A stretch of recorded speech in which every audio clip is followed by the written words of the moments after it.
Friends, कैसे हैं आप लोग। मैं रब की बेटी चैनल से आप लोगों का वेलकम करती हूं और आज मैं एक वीडियो बनाने जा रही हूं। जैसे कि आप लोगों को पता ही है, पूरे देश में लोकसभा के चुनाव चल रहे हैं। काफ़ी स्टेट्स में हो चुके हैं, लेकिन हरियाणा और पंजाब में, क्योंकि मैं पंजाब से हूं और इसलिए मैं पंजाब और हरियाणा की बात करना चाहूँगी, क्योंकि मैं बॉर्डर पे हूँ हरियाणा के। और इसलिए मैं आपको ये बताना चाहूँगी कि जैसे कि इलेक्शन चल रहे हैं और आप वोट, एक तो ये हाथ जोड़ के विनती है कि वोट डालें और ज़रूर डालें, बट वोट डालने से पहले एक बार ज़रूर सोचें कि वोट किसको डालनी है। सबसे पहले तो जो आज की डेट में जो एक पूरे देश में हिंदू मुस्लिम का जो मुद्दा है, इस पे बहुत ध्यान से सोचें।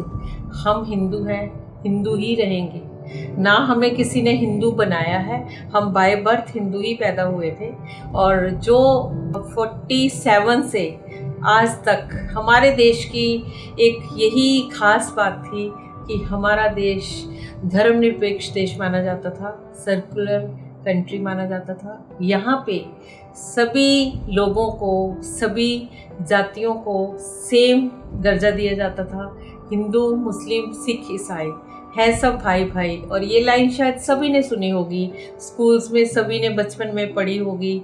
और ये हमारे देश की सबसे ज़्यादा प्यारी एक ब्यूटी थी, सुंदरता थी। लेकिन कुछ सरकारों ने, मैं नाम तो नहीं लूँगी, सभी को पता है, सरकारों ने इसको बहुत ही ज़्यादा एक धर्मों के ऊपर हम जनता को लड़वाया और हमारे दिमाग में बहुत ही गलत बातें डाली गई हैं हिंदू और मुस्लिम को लेके।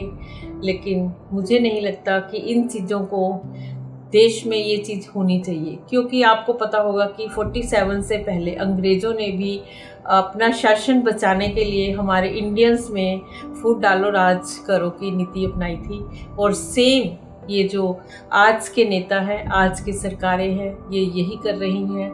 हमें अपने दिमाग से काम लेना है और कभी भी इस अंधभक्ति में, अंधविश्वास में नहीं आना है। अपने धर्म की सभी को इम्पोर्टेंस है।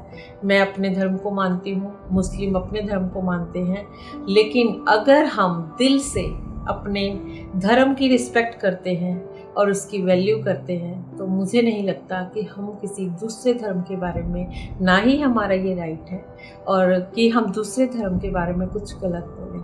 क्योंकि मेरे हिसाब से हमारे को मेन मुद्दों के ऊपर वोट डालनी चाहिए। और जैसे कि आज की डेट में जो चल रहा है, बेरोजगार, बहुत सारा बड़ा मुद्दा है ये कि हमारे देश में बेरोजगारी बढ़ती जा रही है। और जब भी वोट डालें तो आप ये देखें कि हमारे देश में बेटियों के साथ इंसाफ कहाँ हो। पहलवान बेटियां कितने साल, जिन्होंने अपने देश का गौरव किया, मतलब गौरव दिलाया था किसी टाइम, पहलवान बेटियों ने कितनी ज़्यादा स्ट्रगल की, उनके साथ कितना गलत हुआ था। और जो नेता आज भी सरकारों में हैं, ना उनके ऊपर कोई मुकदमा हुआ और ना ही उनको जेल हुई, जबकि एक लॉ के हिसाब से और उन बेटियों को इंसाफ मिलना चाहिए था, लेकिन नहीं मिला। दूसरा, वोट डालने से पहले ये ज़रूर सोचे, हमारे जो 800 किसान पे पहले आंदोलन में जिन्होंने अपनी जान गंवाई, और उसके अलावा एक पंजाब में अभी लेटेस्ट जो खुशप्रीत बच्चा जो था, जवान बच्चा था, उसकी डेथ हुई। और उसके अलावा भी बहुत से किसानों ने जख्मी हुए और अपनी जानें गंवाई हैं। वोट डालने से पहले एक चीज़ और सोचें कि क्या उत्तराखंड की अंकिता का क्या कसूर था। उसको भी सरकार के ही किसी बड़े ओहदे पे बैठे आदमी ने, उसके बेटे ने उसको मरवा दिया और आज तक उस बच्ची का कोई भी सुराग मारने वालों का नहीं मिला, क्योंकि सुराग तो है ही है, लेकिन वो पकड़ नहीं आया। जिस प्रेस रिपोर्टर ने, अगर आपको पता नहीं होगा, जिस पत्रकार ने उसको बचाने के लिए उसके केस को दुनिया को दिखाया और बताया कि केस एक्चुअल में क्या था, तो वो आदमी को, आज भी वो पत्रकार जेल में है। इसके अलावा इलेक्ट्रिक बोन के बारे में सभी को पता है। मैं ना कुछ खाऊंगा ना खाने दूंगा, लेकिन मैं सब कुछ खा गया। लेकिन अंधभक्ति में लोग इतने बिजी हो गए कि उनको पता ही नहीं चला मैंने क्या किया। आज भी लोग सिर्फ धर्म के नाम पे वोट देना चाहते हैं, मैं यही कहूँगी। और आज इसके बारे आप उन बच्चों जो मणिपुर का केस है वो आप सभी को पता है। मुझे नहीं लगता कि इससे शर्मनाक घटना कोई किसी भी देश में हुई होगी। और हाँ, ये स्पेशली जब हमारे भारत की बात बोली जाती है तो सुन के बहुत ही दुख होता है, क्योंकि मैं खुद एक लेडी हूँ और हमें खुद को कितना बुरा लगता है अगर हमारी तरफ कोई गलत देख भी ले।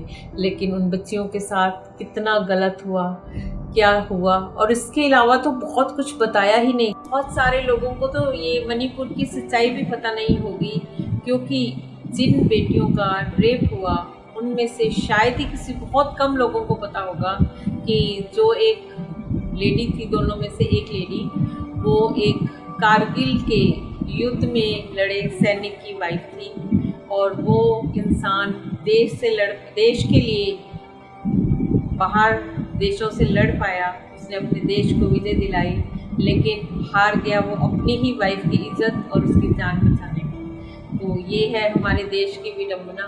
तो आप प्लीज़ इन चीज़ों को सोचें। अगर वो हादसा आपके किसी घर में बहू बेटी के साथ हुआ होता तो क्या आप उसको माफ़ कर सकते थे? क्योंकि लोगों की गलती नहीं है, जो दिखाया जा रहा है वही बच्चे लोग समझ रहे हैं, और यंग क्राउड खासकर, क्योंकि जो चीज़ है ही नहीं वो दिखाई जा रही है, और जो चीज़ हो रही है वो नहीं दिखाई जा रही है, क्योंकि मीडिया पे बहुत सारा उनका सारा मोनोपोली है, मीडिया सारा उनके कब्जे में है। और सेकेंडली जो है सुप्रीम कोर्ट, उस पे भी पूरा राइट दिखाने की कोशिश की जा रही है, पूरा उनके ऊपर लॉज ऐसे बनाए जा रहे हैं। अभी तक वो सक्सेस नहीं हो पाए, लेकिन उनके ऊपर भी पूरा प्रेशर है। वो आपको कई चीज़ों से पता चल भी रहा होगा। वो अलग बात है कि हम देखना ही नहीं चाहते, लेकिन हमें अब आंखें खोलनी पड़ेंगी। डॉक्टर रितु, जो एक जात की वजह से उसको जॉब से निकाल दिया गया, पढ़ी लिखी डिग्री होल्डर, एक पीएचडी होल्डर लड़की को सिर्फ पढ़ाने के लिए, उसको पढ़ाने से भी रोका गया। तो कहाँ जा रहा है हमारा देश? पहले भी लोग काम करते थे, कभी जाति पाति को नहीं ऊपर किया जाता था, और उसके बावजूद उस लड़की ने धरना लगाया। डॉक्टर रितु ने जब धरना लगाया तो उसको धरना भी नहीं लगाने दिया गया, और उसके साथ बहुत ही दुर्व्यवहार हुआ। तो आप सोचिए कि हमारे देश में, और ये सबसे बड़ी, मैं भगवान श्री राम को बहुत मानती हूँ, और उन जैसा वो तो मतलब जो सिक्खी कौम है उनमें भी अगर आपने कभी शब्द सुने हो, और उनके गुरु ग्रंथ साहब में भी श्री राम को बहुत भगवान का ही, मतलब भगवान ही माना गया है, और वो सबसे ऊपर माना गया उनको। तो क्या हमें कोई इंसान बताएगा कि श्री राम का क्या दर्जा है लोगों के दिलों में और लोगों के मतलब लाइफ में? लेकिन वो राम जी का नाम बहुत गलत तरीके से लिया जा रहा है। एक राम, अगर आपको सभी को पता है, राम जी एक मर्यादा पुरुषोत्तम श्री राम भगवान थे, और वो ऐसे इंसान थे जिन्होंने भगवान होते हुए एक इंसानी रूप में जन्म लिया था।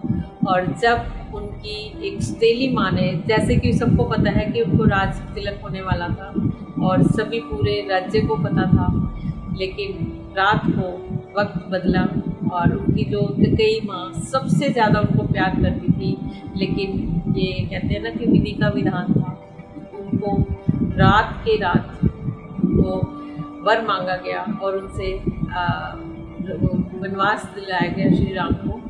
आप सोचिए कि श्री राम ऐसे भगवान थे जिन्होंने अपना राजपाट छोड़ के अपने सौतेले भाई के नाम सब कुछ कर दिया, और वो खुद अपनी सीता माँ और श्री लक्ष्मण के साथ जंगलों में चले गए, 14 साल वनवास काटा। तो क्या हमें राम उस रूप में दिखाए जा रहे हैं? राम का नाम यूज़ किया जा रहा है, राम को एक मतलब मोहरा बना के, श्री राम को उनको मोहरा बना के उनका यूज़ किया जा रहा है। श्री राम ने तो कभी भी किसी का बुरा नहीं किया, और वो हमेशा एक बहुत ही मतलब बहुत ही ज़्यादा अच्छे, और एक इंसानी रूप में भी वो बहुत इंसान एक अच्छे थे, लेकिन उनको आज मुस्लिम किसी को या किसी को भी सड़क पे मार दिया जाता है, जेल में मार दिया जाता है, कहीं पे भी उसको किसी तरीके से भी गुंडागर्दी से मार दिया जाता है, झूठे केस बना के मार दिया जाता है और जय श्री राम के नारे लगाए जाते हैं। तो क्या आपको भी समझ नहीं आ रही? मैं श्री राम के लिए सोच भी नहीं सकती। जब लोग उनका नाम लेते हैं श्री राम, तो क्या आपने उन बच्चों की एज देखी है? मैक्सिमम उन बच्चों की जो एज है वो 18 से 25 साल की बच्ची है, यंग क्राउड है। उनको गलत गाइड किया जा रहा है, गलत दिखाया जा रहा है।